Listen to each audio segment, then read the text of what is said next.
Today is Monday, Parashat Metzora. It's also the 7th day of the month of Nisan.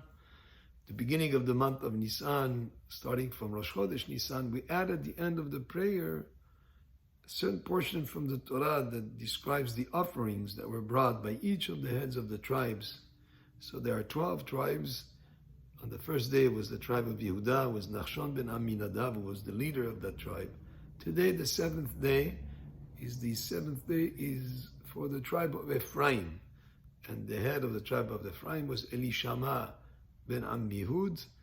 The idea is the same way that they traveled in the desert. That's the order that we give to each one of the tribes. So today, being the 7th day, it was the 7th tribe to travel in the order of the tribes as they traveled in the desert. Ephraim also was encamped on the west of the camp.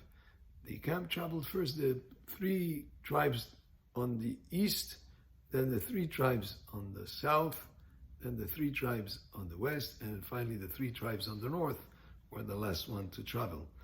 The first 2 groupings were the first ones, then there was the Mishkan in the middle, then the last 2 groupings were behind the Mishkan, so the Mishkan was always in the middle.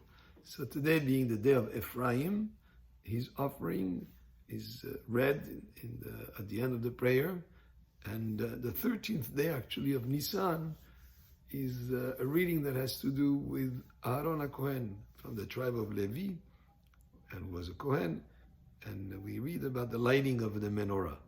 So that the 12 tribes, when we count Ephraim and Menashe as 2 tribes, even though they came from Yosef, which was one of the 12 brothers.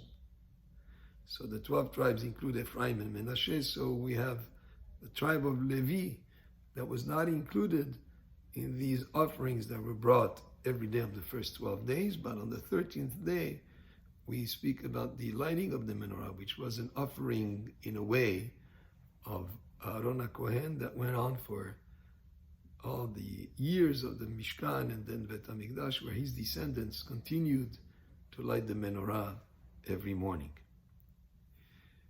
We are very busy now getting rid of the chametz in the house, of clearing the house from any chametz.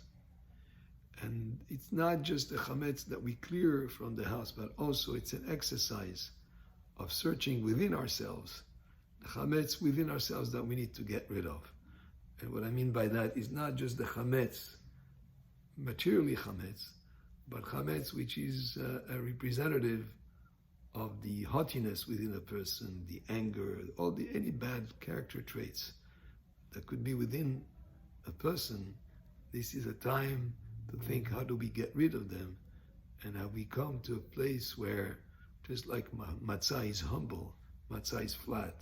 It's different than the bread that rises, that symbolizes haughtiness, to become into a state of being humble and having good character traits. So this period of the year, as we exercise the aspect of searching for the chametz, is also searching for those things that we need to get rid of to improve ourselves. Because in a way, we went from slavery to freedom.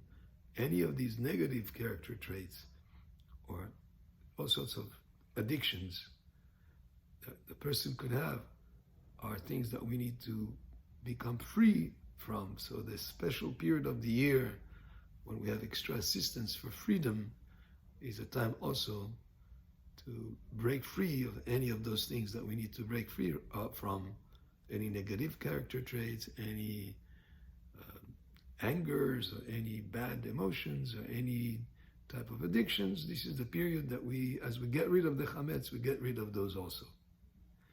But there's another idea here, that the chametz, she'avar alav Pesach, if chametz stayed within the possession of a Jew during Pesach, it becomes forbidden to benefit from after Pesach.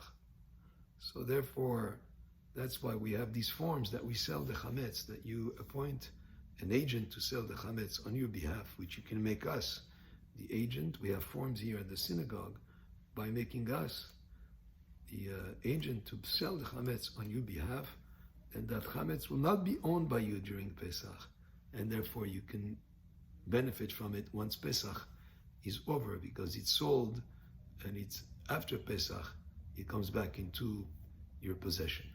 Baruch Adonai le'olam, amen ve'amen.